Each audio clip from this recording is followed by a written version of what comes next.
Hello everyone, welcome back to my YouTube channel Unfold Learning NCERT.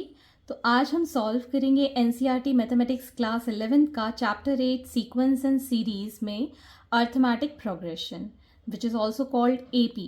Arithmetic progression का आज हम introduction part start करेंगे और exercise के कुछ क्वेश्चंस भी मैं इसमें सॉल्व करवाऊंगी। तो आइए देखते हैं।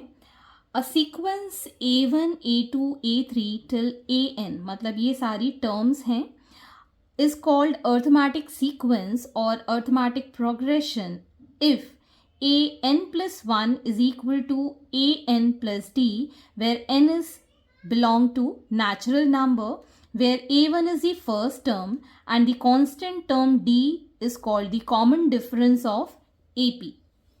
ओके तो कोई भी टर्म जो कि इस पैटर्न में लिखी जाए जिसमें कि फर्स्ट टर्म आपका कहलाता है ए और कॉमन डिफरेंस या फिर एक कोई कांस्टेंट वैल्यू जो कि ऐड करने से या सब्ट्रैक्ट करने से आगे सीरीज बनती जा रही है, सीक्वेंस बनता जा रहा है, तो उसको हम कहते हैं कॉमन डिफरेंस।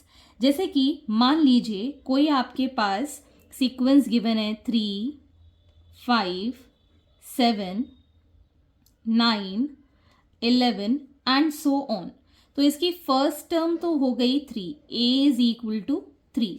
अब जैसे ही हम इसके अंदर +2 करते हैं तो हमें 5 मिलता है, +2 करते हैं तो हमें 7 मिलता है, +2 करते हैं तो हमें 9 मिलता है। तो ये जो +2 जो कॉमन इस सब में है which is called the constant term, इसको हम कॉमन डिफरेंस जानते हैं, दैट इज इक्वल टू 2। मतलब हम जो प्रीवियस वैल्यू, मतलब आगे वाली एक वैल्यू से पीछे वाली एक वैल्यू माइनस करके फाइंड कर सकते हैं। ऑल्सो अगर हमारे पास कोई एपी है जिसका फर्स्ट टर्म ए है और कॉमन डिफरेंस डी है, तो हम उसकी सीरीज इस तरीके से लिख पाएंगे a plus d, a plus 2d and so on. तो डी क्या हो गया, इसके अंदर कॉमन डिफरेंस हो गया। जैसे कि फर्स्ट टर्म 3 था, फिर हमने एक बार डी ऐड किया तो ये आ गया 5, फिर 3 में हमने 2 बार 2 ऐड किया तो आ गया 7, फिर हमने 3 में 3 टाइम्स 2 ऐड किया तो आ गया 9 एंड सो ऑन। तो अगर हमको nth term of an AP find करनी है तो इसके लिए फॉर्मूला हो जाता है a nth term which is equal to a plus n minus 1 into d. तो यहाँ पर अगर फर्स्ट टर्म a है और लास्ट टर्म हमको पता है which is representing l, common difference d है, नंबर ऑफ टर्म्स हम n से रिप्रेजेंट कर रहे हैं and the sum of the term of n terms is Sn, then we can write the last term as a plus n minus 1 into d. तो ये आपका last term का ही formula हम मान के चलते हैं। और साथ ही साथ अगर हमको सम निकालना है किसी एपी के लिए for n number of terms, then we have n upon 2 into 2a plus n minus 1 into d. और यहाँ पर अगर हम इस 2a को स्प्लिट कर दें a प्लस a लिख के, तो यहाँ पर हम इसको लिख पाएंगे as a plus n minus 1 into d which is equal to the last term. तो हमारे पास फॉर्मूला आ जाएगा n/2 into a plus l। तो जैसे जैसे हम क्वेश्चंस करेंगे आपको कॉन्सेप्ट और फॉर्मूलेज इजी लगने लगेंगे और आसानी से याद भी हो जाएंगे। So let us start with the exercise 9.2।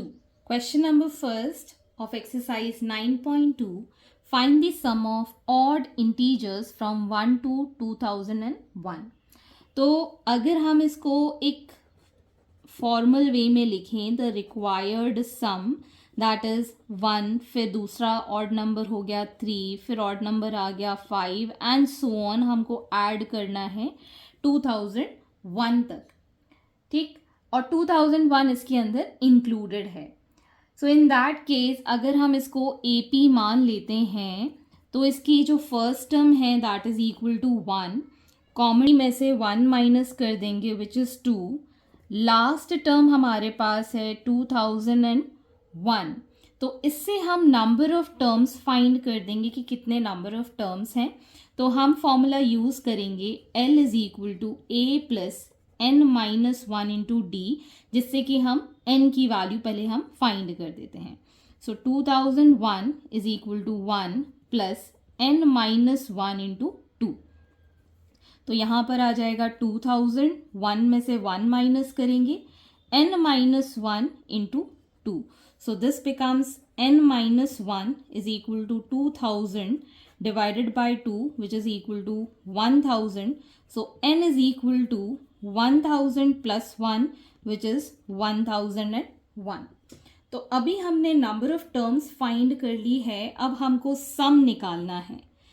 सम, तो सम के लिए फॉर्मूला था n/2 a प्लस l, या फिर हम जनरल इक्वेशन में पुट करके भी कर सकते हैं. क्योंकि मेरे पास लास्ट टर्म है इसलिए मैं ये फॉर्मूला यूज़ कर रही हूँ.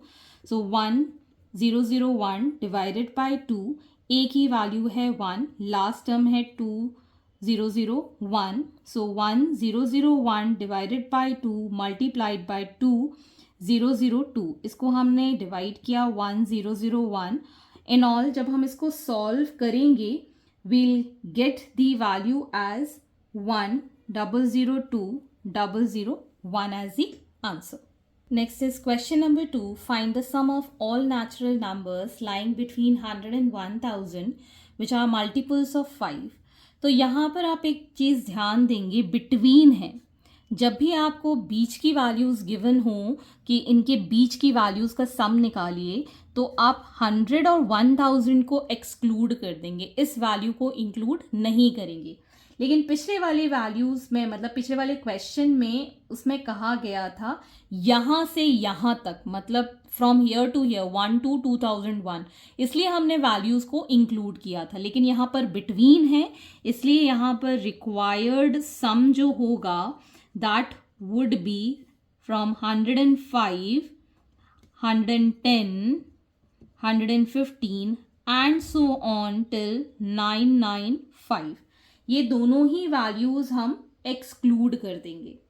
ओके, तो अब हमारे पास फर्स्ट टर्म है 105, कॉमन डिफरेंस है 5, लास्ट टर्म है 995.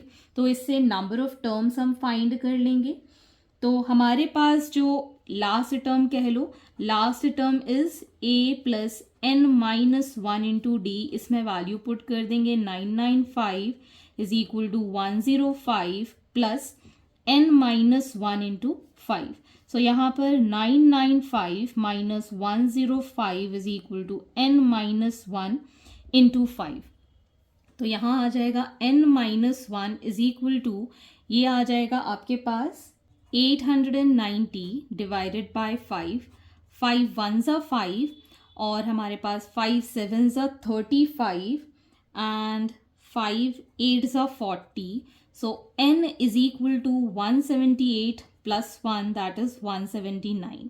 तो ये हमारे पास नंबर ऑफ टर्म्स फाइंड हमने कर लिए है. अब रिक्वायर्ड सम हमको फाइंड करना है which is equal to n/2 a plus l से हम फाइंड कर सकते हैं. सो ये हो जाएगा 179/2, a is 105, l is 995. Will get 179/2 multiplied by, इसको ऐड किया, 1 कैरी ओवर गया, 1 कैरी ओवर गया. So it is 1100. 2 5s are 10, 2 5s are 10, 550. और इसको सॉल्व करने के बाद आ जाएगी value 98450. That is the required sum of these numbers. Next is question number 3. In an AP, the first term is 2 and the sum of the first 5 term is 1/4 of the next 5 terms. Show that 20th term is minus 112. तो according to the question हमें जो first term given है that is 2 and the sum of first 5 terms. So according to the question we can say that first, second, third, fourth और जो fifth term है वो equal है 1/4 the sum of next 5. मतलब 6th term, 7th term, 8th term, 9th term and 10th term. Okay, तो अगर हम इसकी जनरल इक्वेशन d मान के अगर हम करें, मतलब d मतलब कॉमन डिफरेंस लेके करें, तो हम इसको लिख पाएंगे a plus 2d plus a plus 3d plus a plus 4d plus a plus 5d.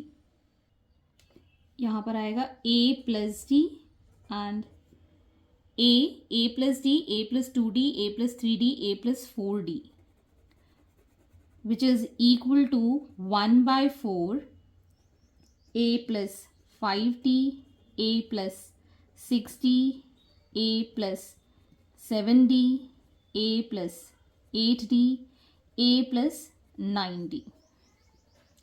Further जब हम इसको सॉल्व करने की कोशिश करें तो ये आ जाएगा 5a plus 1 plus 2 3 plus 3 6 plus 4 10d is equal to 1 by 4.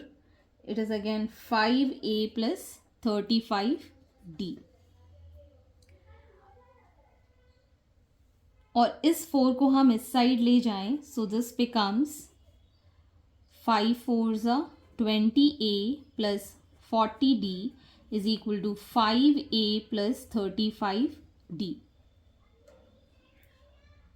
अब हम चाहें तो इसमें a की वैल्यू पुट कर सकते हैं as 2. So 20 into 2 plus 40d is equal to 5 into 2 plus 35d.